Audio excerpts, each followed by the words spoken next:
भद्रक जिला सांस्कृतिक सम्मेलन त्यागभूमि महोत्सव 2025 भद्रक दक्षिणकाली मंदिर निकट गोपालजीव मठ पड़िया उद्घाटित हो जाइछि।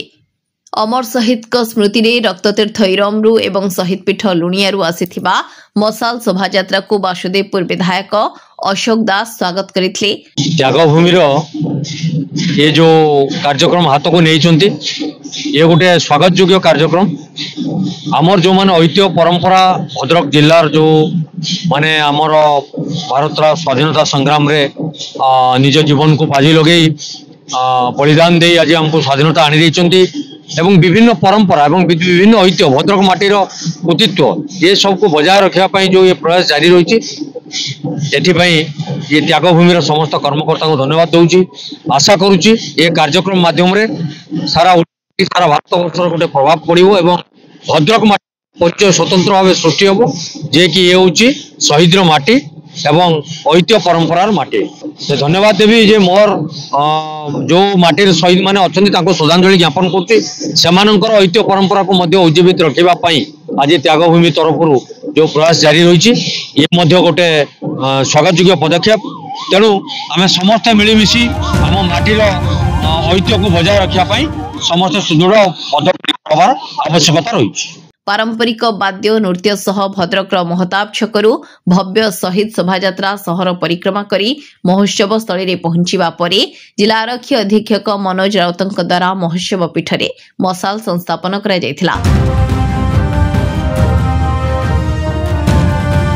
महोत्सवर उद्घाटक भावे भद्रक जिलापाल दिलीप राउतराय जोगदे जदि मां भद्रकाली एठाकार अधिष्ठात्री देवी न थांते तेबे भद्रक जिलार नाम त्यागभूमि होइथांता बोली वक्तव्य प्रकाश करथिले। जदि मां भद्रकाली को मंदिर एठी न थांता ताले ए जिल्लार नामकरण कोन हेथांता बोली मो भाबुथिली। तो ए जिल्लार नामकरण हेथांता त्यागभूमि। प्रथम कथा होची मु अत्यंत खुशी जे मठसाई पड़ियार उन्नतीकरण हो पारिछि आमे बहुत प्रचेष्टा पर गोटे जगह गोटे निरूपण करि पारिछु। ए जगह को मध्य तार विकास करा जायछि जोथिरे कि अनेक जिला स्तरीय कार्यक्रम एठी हेई पारिबो एवं ताकु मध्य श्रीयुक्त अजय नायक जे कि त्यागभूमिर प्राण प्रतिष्ठाता ताकु धन्यवाद अवसर देवी। कारण सी मते कहिथिले वर्ष तले जतले मु मन जॉइन करथिले सर आपन के जिला जगार अभाव और सब कार्यक्रम भद्रक ऑटोनोमस कॉलेज पड़िया रे करचंती पिला मानकर शैक्षिक व्यवस्था रे क्षति होउछि। तेणु आमे आसिकरी ताकु जतले देखिलु तार जे परित्यक्त बिल्डिंग फील्डिंग थिला ताकु आमे भांगी देलु एवं ये जो ट्रस्ट जो अच्छी मठर जो गोटे ट्रस्ट अच्छी से मठ ट्रस्ट एग्जीक्यूटिव अफिसर साहाय्य रे आमे जगह को डेवलप करूछु। आगामी दिन रे एई जगह ए जो अंचल आउरी चलचंचल मोर आशा। त्यागभूमि सभापति अजय नायकଙ୍କ पौराहित्य अनुष्ठित त्यागभूमि मंचरे वरेण्य अतिथि भावे भद्रक पौरपालिकार अध्यक्षा गुलमकी दलवाजी हबीब निश्चित भाव में या पूर्वर भी आमर त्यागभूमि तरफ जो मशाल शोभायात्रा आरंभ होता से योगदान देती आज मु अजय नायक अंकल को धन्यवाद देवी जे से यही परंपरा को जारी रखिंट शहीद मान को मन पकईवा श्रद्धांजलि अर्पण करवा आमे मु तो माने एटा 2003 रु आरंभ होईची किंतु मु एबे भी ता विषय जानी पारुछि केवल त्यागभूमि तरफ जो ये शोभायात्रा आरंभ होईची एवं जो तांको श्रद्धांजलि दिया हुए तो मु मध्य विषय जानी पारिछि। तेणु त्यागभूमि समस्त कर्मकर्ता को मु धन्यवाद देवी जे यही परंपरा को से जारी रखिछन्ते एवं हमर युवपीढ़ी माने एवं आग पीढ़ी माने मध्य निश्चित भाव में जानी पारिबे जो माने शहीद होइछन्ती तांकर त्याग तांकर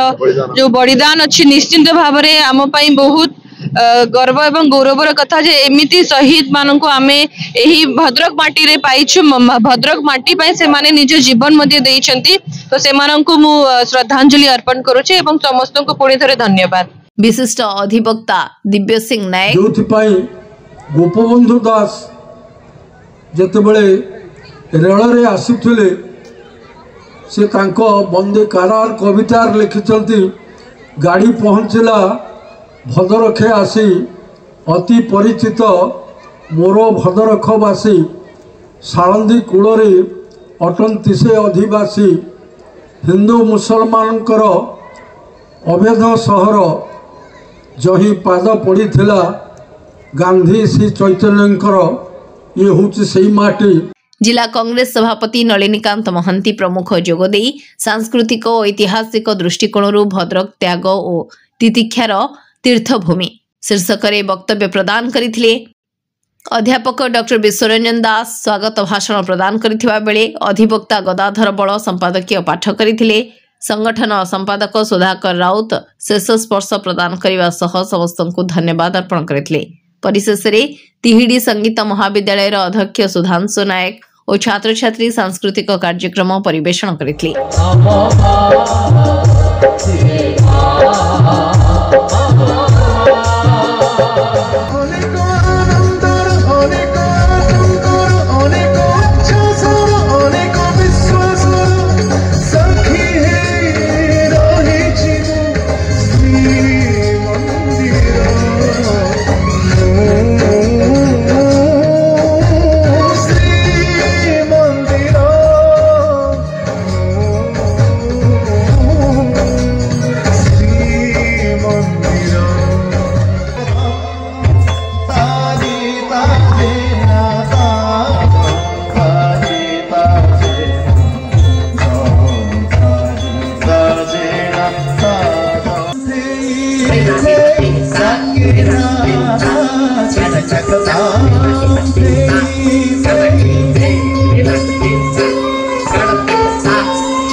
भद्रक प्रभात विजयंक रिपोर्ट आरसीएन ओडिया।